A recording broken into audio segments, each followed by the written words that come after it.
Sir ನಿನ್ನೆ ಜಮೀರ್ ಅಹಮದ್ ಅವರು KN. Rajanna ಅವರು ಮತ್ತೆ ಡಿ.ಸಿ.ಎಂ ಹುದ್ದೆ ಆಗಬೇಕು ಅಂತಂದೇಳಿ ಹೇಳಿಕೆಯನ್ನು ಕೊಟ್ಟಿದ್ದಾರೆ ಸರ್. ಆ ರೀತಿ ಅನಿವಾರ್ಯತೆ ಇದೆಯಾ ಸರ್?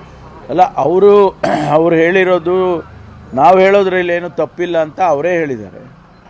ಈಗ ನಾವೇನು ಅದಕ್ಕೆ ರಿಯಾಕ್ಟ್ ಮಾಡೋದೇನಿದೆ, ಹೈಕಮಾಂಡಿಗೆ ಬಿಟ್ಟಿರ್ತಕ್ಕಂಥ ವಿಚಾರ. ಈಗ ಅಗತ್ಯತೆ ಬಿದ್ದರೆ ಅವರು ಮಾಡ್ತಾರೆ. ಸರ್ ಅಗತ್ಯ ಇದೆ ಅಂತ ಅನ್ಸುತ್ತಾ ಸರ್ ನಿಮಗೆ? ಅಲ್ಲ, ನನ್ನ ಅಭಿಪ್ರಾಯ ಕೇಳ್ಕೊಂಡು ಯಾರು ಮಾಡೋದಿಲ್ಲ. ಸರ್ ನಿಮ್ಮ ಅಭಿಪ್ರಾಯನ ಪರಿಗಣಿಸ್ತಾರೆ ಸರ್, ಯಾಕಂದರೆ ನೀವು ಹಿರಿಯರು ಕಾಂಗ್ರೆಸ್ನಲ್ಲಿ.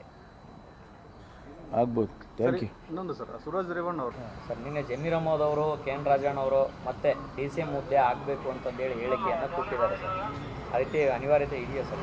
ಅಲ್ಲ, ಅವರು ಹೇಳಿರೋದು ನಾವು ಹೇಳೋದ್ರಲ್ಲಿ ಏನು ತಪ್ಪಿಲ್ಲ ಅಂತ ಅವರೇ ಹೇಳಿದ್ದಾರೆ.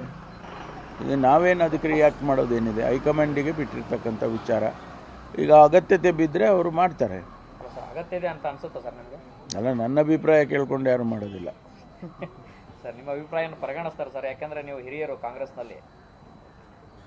ಆಗ್ಬೋದು. Thank you. ಇನ್ನೊಂದು ಸರ್, ಸುರಾಜ್ ರೇವಣ್ಣ ಅವರು